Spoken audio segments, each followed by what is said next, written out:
大家好，我是魔法创作室，欢迎大家收看我的视频。大米生虫不必再用老方法晒了，米店老板教我一个诀窍，可以让米虫自己全跑光。看完之后，大家都能长知识。大米是我们日常生活中最常吃的主食，几乎每个家庭的餐桌上都有大米的身影。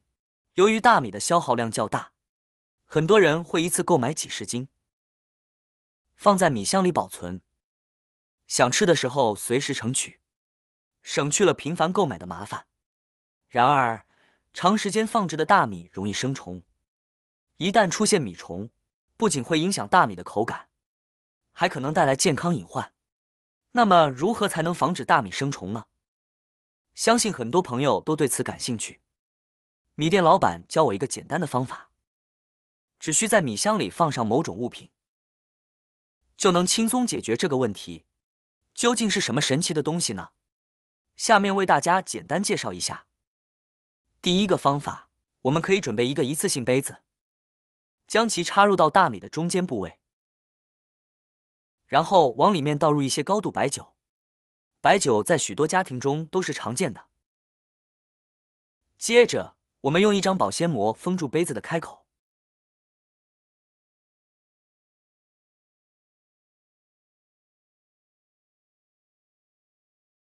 再用牙签在上面扎几个小洞。由于白酒的刺激性味道和挥发性，它能有效驱虫。这样一来，一般的小虫子就不敢进入大米里。使用保鲜膜的主要目的是为了减缓白酒的挥发速度，从而延长其效果的持续时间。第二个方法，我们先准备一个一次性口罩。这种口罩，相信现在家家户户都还有大量的存货。然后我们把口罩从这里给它剪开，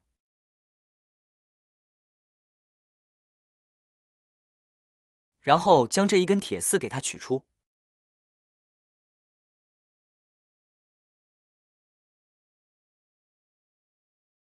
口罩中间有3层，我们只需要把它从中间撕开就可以了。这样我们就做好了一个透气的口罩包。接下来抓入一把茶叶放入口罩中，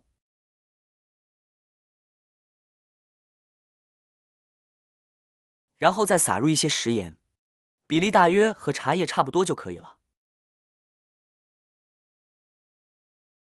这样一个茶叶食盐包就做好了。接下来我们需要将口子给封起来，把口子弄紧，可以适量的用手旋转几圈，然后把口罩上取下来的铁丝用来捆绑。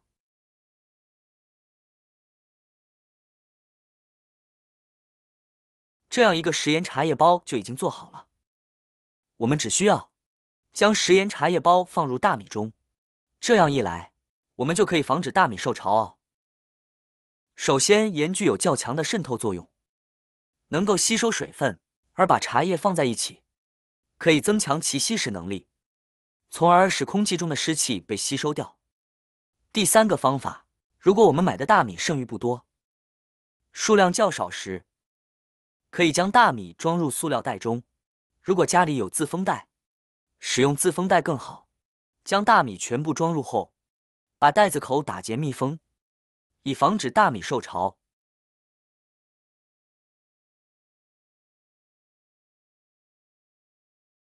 然后放进冰箱保存。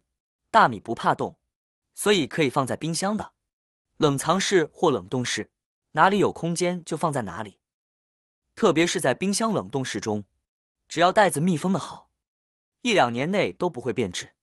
如果大米已经生虫，只需将其分装好，放入冷冻室冷冻24小时，这样米虫就会全部冻死。虫子冻死后，洗的时候会漂浮在水面，方便将虫子与大米分离。另外，家里的豆子和杂粮如果保存不当，也很容易被虫子蛀空。我们可以将它们装在空塑料瓶中，放入冷冻室，这样可以有效防虫。使用时，这比用袋子装更方便。如果冰箱空间充足，放入冰箱中可以延长保鲜时间。第四个方法，许多男士朋友喜欢抽香烟，但不知香烟在生活中还有很多用处。将香烟用纸巾包裹后放入大米中，这是为什么呢？因为香烟中含有烟碱，烟碱的味道是所有虫子都害怕的。大家可能从未见过谁家里的香烟会招虫子，香烟能够去除很多虫子，特别是米虫，效果非常显著。只需将香烟放在大米里，就可以轻松防止大米招惹米虫了。第5个方法，我们可以准备1头大蒜。大蒜是我们生活中常见的一种调味品，它的味道呢比较辛辣刺激。对于我们来讲，这种辛辣味呢可以刺激我们的食欲，而这种辛辣刺激味呢，也是米虫所不喜爱的。那么我们就可以利用上这一点，来预防大米生虫。方法也特别简单，我们只需要把大蒜呢掰成小瓣的，然后呢用菜刀将其拍一拍，轻轻拍一下，把大蒜拍开一个裂口，使大蒜的气味呢能够散发出来。因为完整大蒜呢气味非常的小，如果米虫非常多的情况下呢，就把大蒜拍一拍。接下来将大蒜埋在大米里，可以多放一些，这样大蒜散发的气味就能起到预防和驱赶米虫的作用。大蒜是一种具有刺激性气味的食材，其独特的辛辣和气味来源于一系列烯丙及含硫化合物。将大蒜埋在米中，这些虫子就会被大蒜的气味驱赶。如果大米不多，我们也可以将整头大蒜放进去，这样可以一举两得。因为大蒜容易发芽，埋在大米里可以减少它发芽的可能性。这个看似简单的步骤，其实蕴含着科学原理。大蒜在潮湿环境中更容易发芽。将大蒜放入大米中后，大米周围的湿度会降低，使大蒜变得干燥。这样一来，大蒜长期处于缺水状态，从而不易发芽。因此，我们能够长期有效地保存大蒜。不仅如此，大蒜本身还具有驱虫的作用。在古时候，人们就发现大蒜能够有效防止大米生虫。将大蒜与大米放在一起，可以达到一箭双雕的效果，既能防止大米受潮，又能防止大米生虫。这种方法不仅简单易行，而且效果显著，是家庭保存大米的一种理想方法。以上就是我从米店老板那里学到的小诀窍，用于清除大米中的米虫。通过这个简单的方法，可以在短短1分钟内解决大米长虫的问题。操作简单方便，而且不需要额外的成本。好啦，今天的视频内容呢就分享完了。喜欢我的视频的朋友们，记得点赞、转发、分享哦。希望可以帮助到更多的朋友。或许你有更多更实用的小技巧，欢迎评论区留言分享哦。点击我的视频头像，还可以观看更多的生活技巧。每天呢都会分享不同的精彩视频，别忘了关注我哟。感谢您的支持，我们下期再见了。